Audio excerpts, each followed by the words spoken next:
So another version of Revelation Armageddon comes out of the Ethiopian church. And a long time ago, even before I knew about as much about Judaism and their beliefs regarding these things, before I even knew an Ethiopian version existed, I'd come out of the New Age movement, which is basically all esoteric. Everything's esoteric. Like, we are the one, we are all God, discovering itself in different forms.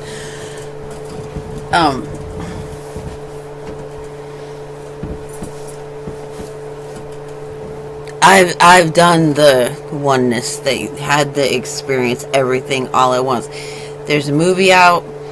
It's called Everything Everywhere All at Once, something like that. And you want to be one with the subconscious of everything.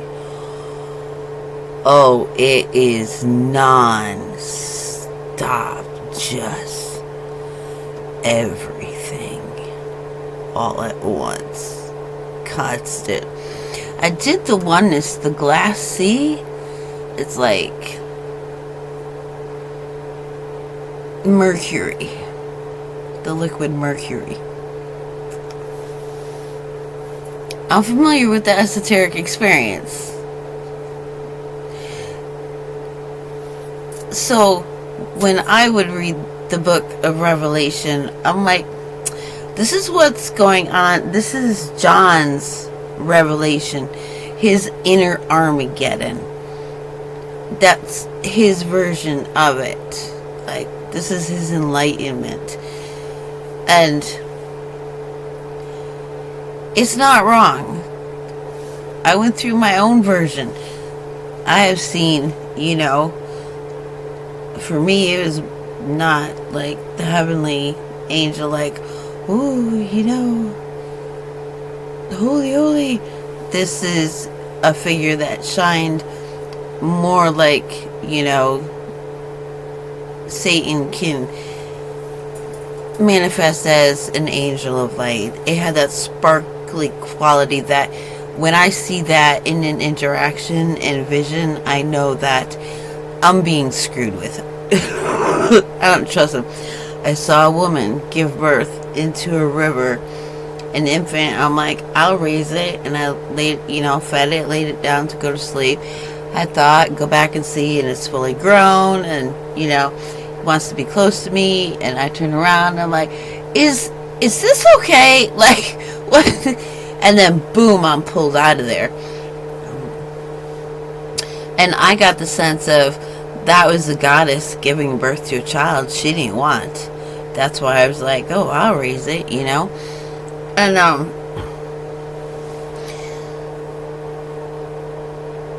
it does not change two factors. If you're going to go esoteric on anybody's butt, what happens inside also happens outside.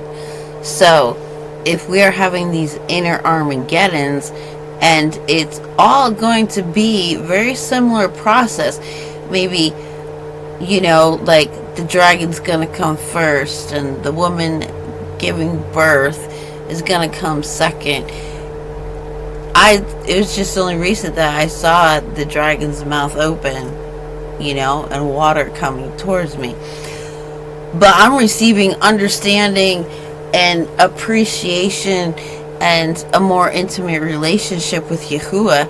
So, like, I'm not hiding in the earth anymore. I'm not in my subconscious trying to work that out, getting to know myself. I'm not being covered, painted over my energy, not able to be me, express myself. Me doing this is new. If you were to go back and like find a short of mine, I wouldn't even show, you just see me tossing a hula hoop out in the desert. You just see the hula hoop moving. And that's my short. Like, it took a lot for me to reach this point. And so evidence of what Yahuwah can do for you. And number 2, self-fulfilling prophecy. There are way too many people on this earth that are reading the book of Revelation and believing in it.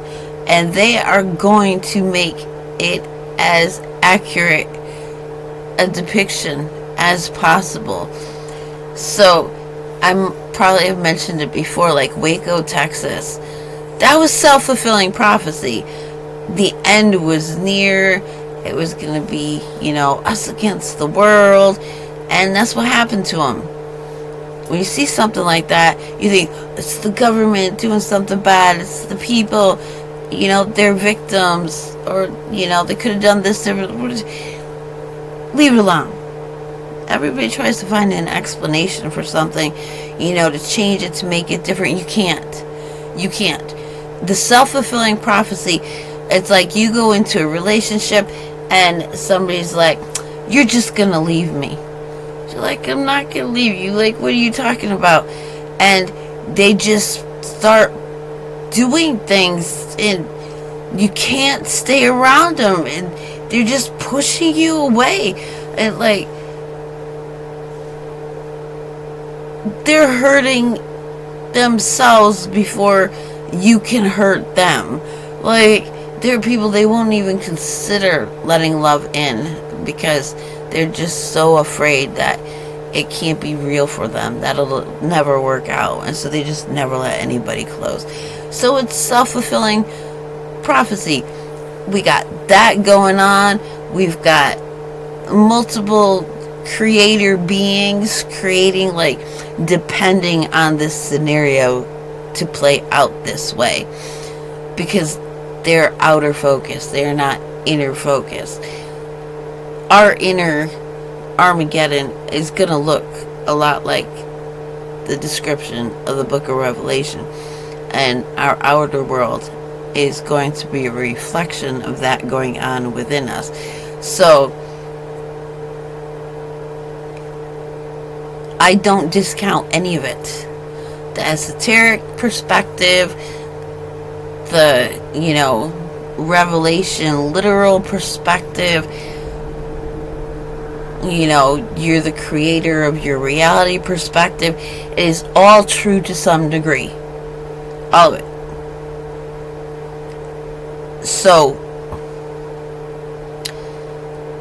I like the Ethiopian version because it's very much like the inner revelation, and like, especially like if you've watched my other videos when I talk about Satan, like, this is Satan's role. This is, he's just a vessel. And I've mentioned before, the fire is, and this is before I knew about the Ethiopian version, that I just picked up on it. Like, the fire, the purple flame, it is a fire. Fire represents transformation. It's everlasting, so it will last forever. And then there's pain and lament, and it's a torturous state of being. When you're giving up all your worldviews and you're just realizing your perspective was wrong. You treated this person horribly. You didn't mean to. You didn't realize it. Oh boy, you misjudged this situation. When you are eating crow left and right, it is painful. When you're putting yourself through it, it is still painful. It is gut-wrenching, like reconstruction of your whole inner self, and that destroys your circumstances, your relationships. It's like, there's a song, I forget who it's by. I think it's Andy Grammer. I Wish You Pain. It's true. It's true. Like, Oh, bless you. I hope you get enlightenment. Oh, I pray for you that you draw close to God. You're basically saying, I wish you pain. The most gut-wrenching pain you will ever know without being physically injured. Okay? The greatest emotional and intellectual suffering that exists. I wish you that pain. And then I read the book of Enoch, and I was just laughing at it because it just seemed like such. You imagine, so when you use your imagination, sometimes things just come out too cartoonish. As like, it doesn't describe God. It's just a face over a throne. So you get the sense of a presence, observing, seeing, recognizing shapes and forms, knowing what's what. And there's a chorus of angels singing before it. And when one sings off note, it's in the fire. Woof!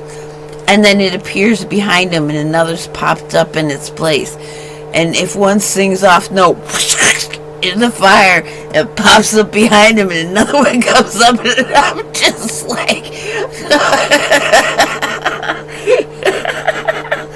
whacking angel. Whacking angel. Like, God, I don't want to sing before Yahweh no more. Like, I don't want to use my voice. Like, if I'm off note, it's like, oh no, it's like it's too much. It's too much. It's too much.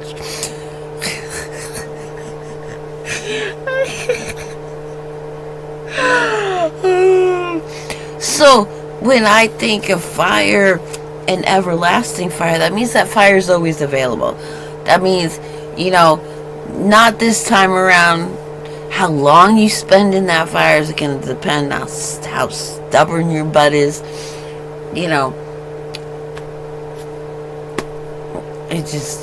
It is. When they talk about drowning, maybe you're drowning in emotion. When they talk about the burning flames, your heart burning, it's describing the different sensations when you go through emotional suffering. It can be physically manifested. It can be very painful. We store pain and perceptions and memories throughout our body. I've described it in other videos. Like we could have inherited a really miserly, nasty, drunken old person in our gallbladder.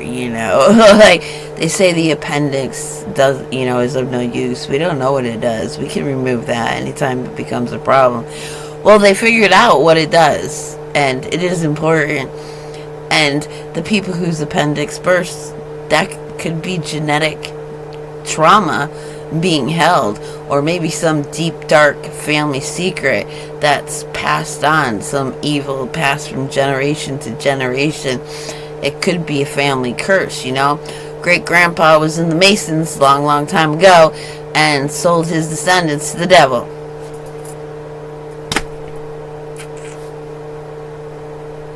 It's a thing. Satanic ritual abuse, Illuminati, Freemasonry. Go look. It's everywhere. It's open. Like, there are no secrets. Everything hidden's coming out. All of it. And oh my goodness, it's just, I'm rejoicing because the more I do this, the more, people like this one dude, where they do the reaction to the dailies, latest, greatest TikToks that come their way. And dude, he's like, we have powers. He's like, I am not a good person. I don't even know why. And it says, prepare to be initiated. And I'm like, oh, this is somebody going to do something, like project energy. Like, I don't want anything to do it. And then he says the name Yahuwah. And I'm like, And he's sitting there wrestling. He's like, you know, who says to say? And no, I ain't saying it. I ain't telling anybody. I ain't telling anybody nothing. But yes, okay. He says that I will say it, and he's not like having a conversation right there. He's conveying like, and it's, we all go through it. I recognize it. I totally recognize it. Like, I'm gonna sound so stupid. Nobody's gonna want to hear this. Like, who am I? They're gonna look at me. They're gonna look at my track record. They're gonna say, from this person, no, I'm not gonna believe that. Like, just, and you can see the reluctance. I'm like, okay, he's solid. He's real. I recognize that. And he wasn't like sending any energy. He's just saying. But you can see, like, when he pulls his hands close to his face, there's light coming out of his hands. And he's like, when he's going through this, he's like, come on, where's my money? Where's my money? Like, I don't want these powers. No, I don't want all the magic and the miracles and no, I don't want to know about the heavenly stuff. Just give me the money. Just make my life easier. Make the pain go away. Make the struggle. Make the suffering go away. And I'm like, I recognize that. Yep, that's a solid one.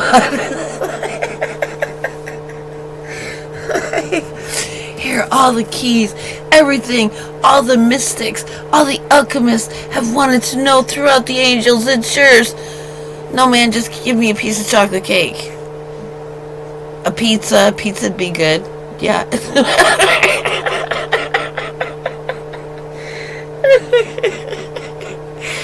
Like, so many of us are just so freaking real.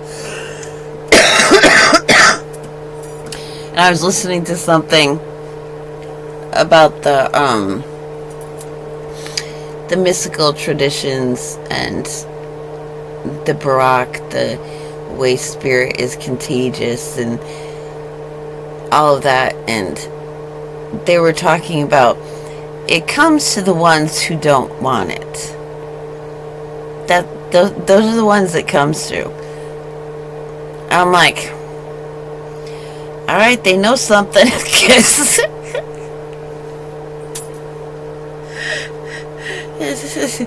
No, I don't want all that. I don't need all that. No, not the fuss. Not the center of attention. Don't give me no highfalutin priestly thing. Then I'm responsible for other people. You know what it's like to deal like herding cats. Dealing with everybody's emotional, everybody's questions, everybody's criticisms, everybody's judgment, everybody's struggles. Like, just one person. I had 6 kids. Didn't I do enough? Didn't I answer enough? Why? For an hour straight, you answer it. Why that answer? Why that answer? Why that answer? Why that answer? Didn't I do it? Helps a little boy not be afraid of his own temper, not be afraid of his own anger, because it sure didn't scare me. I just sit there, yeah, you go ahead. No, I'm just holding you because you can't go punching walls. You can't go hitting your sister. No. Scream. Get it out. I can handle it. You can handle it. It's yours. And he screams and he gets up and he's like, thank you. I'm cool. Kid comes. It's my 8th birthday. It's my 8th birthday. Well, what if it was your 18th? Who told you it had to be your 8th? Comes back a couple days later. He says, I've decided this is going to be my 18th birthday. I'm like, whoa, the kid got it. Dang. I played my role.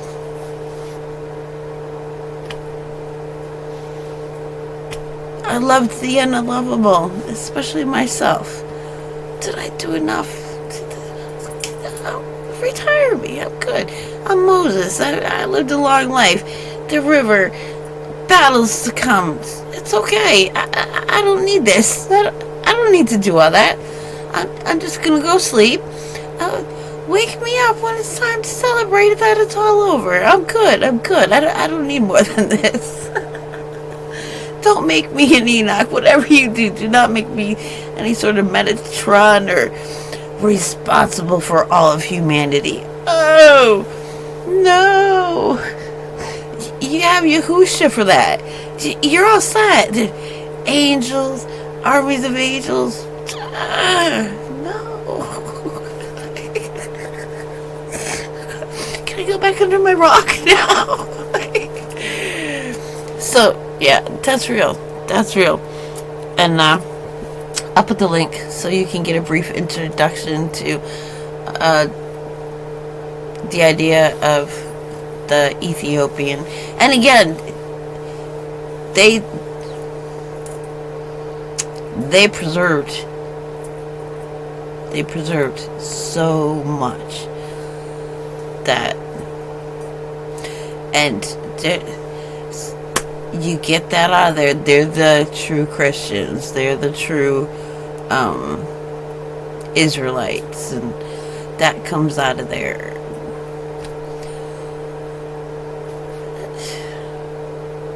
It is what it is. I am truly a wild vine. I was like, what? I have an ego, I have a personality. It responds to, negative, positive. But no, I don't need to be anybody special. I really don't. Like, titles and I like me. I like to understand. Just be real. I'm happy. That to me, that's like the highest. That's what I want to be. Just real, authentic, dependable, reliable. What comes out of their mouth, like, I'm in a bad mood today. I'm canceling all my plans. I can take that. Respect. Let me know if I can do anything. Shut up. Okay. I can do that and not be offended. So I'm not talking about consistent, unchanging personality like somebody boxed in. I'm talking about just, I can depend on you to be honest and forthright. I'm sorry I can't do this today. I'm not. Sometimes I want to get my laundry done. But I found another way to do it. I've hand washed enough clothes in enough rivers and streams to figure things out. Trust me. So, yeah, another version. I found it worth considering. Weave it all together. Yahuwah is going to give you the understanding, the big picture, sometimes whether you like it or not. And really, an example is how you take the lead in something. And originally, for those who may have forgotten, or those who have never read scripture thoroughly, when Israel was first formed as a nation, they had the prophets. That's who they had the law as a government. They had prayer for interpretation of it. And they had prophets for when, keep track of the moon and stars and keeping them on their toes and bringing forth messages that maybe they weren't getting themselves. They were self-governed. And then when the people started getting all blah, blah, blah, judges, go appoint yourself some judges. People are having a hard time. They're not, in alignment with the law. They're straying. They're not really, maintaining the conversation. Get some judges. All right. So it's the judges, the prophets and the judges. And then the people come and they tell the prophet, because that's the one who takes the lead. That's the one you turn to. You go to the prophet, say, we want a king. All the other countries have kings. It's like England. They did not like having a king. They did not like having an authoritarian government. But they didn't want to lose the pride. Like, the more beautiful their royalty looked, the better they felt for themselves. This is our work. We put this work in. We created that. Look, I can't wear a gown like that because I'm working the fields. It would just get torn, be dirty, scratchy, whatever. But dang, my work produced that. And that is the mannequin.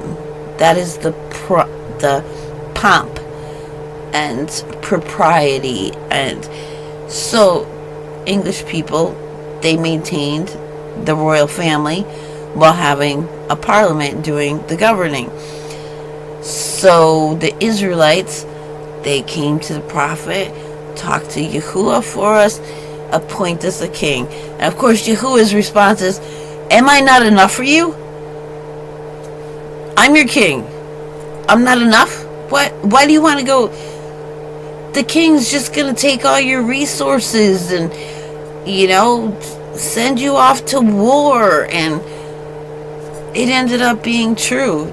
They wanted a king. So Yahuwah consented.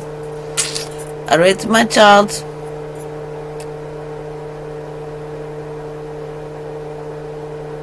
FAFO. Fuck around and find out. He lets him go. He is obsessed with Israel. He calls them his son. He calls them his wifely people.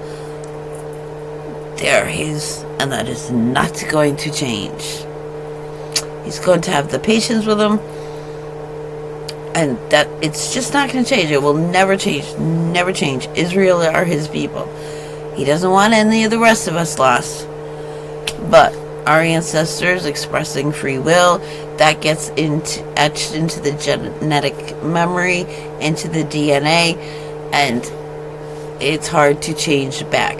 40 years wandering in the desert for them to become unconditioned from the state of slavery, and for their children to be not in the mindset of a slave. So everything taken into consideration. That's why forage, glean from fields, it's cool. And I just happen to have done a lot of it, so I can point people where I found help because I feel closer to Yahuwah. So obviously what I have gone through and learned and experienced and come to understand, that is the result, is a closeness with Yahuwah. So that's why I put it down there. Inner revelation, outer revelation. It's happening. It's for real. Everything's coming uncovered, unhidden. And I'm telling you, as soon as my perspective on Satan and the demons, what they are and why they are the way that they are, the roles that they play, the vibe around me changed just like that. I could feel it. I could tell. It was just like this big smile and this big easing. A bunch of entities around me. Oh, thank goodness I don't have to play that role anymore. Oh, she's got it. Oh, good. This is good. We can do something with this now. So, yeah, I would like to see that happen for other people. A relaxation, more positive, energetic feedback. I am just the waves of energy now. Every once in a while, I feel like I'm standing still and reality just moved. Whoa, here it comes. It's cool. Like I said, enlightenment, self-realization, coming every time you understand. It's like a high. You don't need drugs. And actually, the body produces the chemicals, the same chemicals. People are oh, shrooms do this and that and heal the brain. Well, when we allow, and it's out there as well, when that energy rises, the whole story of Christmas and coming up the chimney, it all corresponds. The green energy triggers the Christ, the inner Christ seed. That's real. And so it has a corresponding event in physical reality. Christ comes, rises up and saves the day. It happens within us, and it can happen in our outer reality. So everything can be true to some extent. And it's part of the wonder of the journey. Go from children and everything's got to be black and white and firm and grounded. Keep it real, keep it simple. And then you expound on it. You grow into it. And it's really cool. Every phase is cool.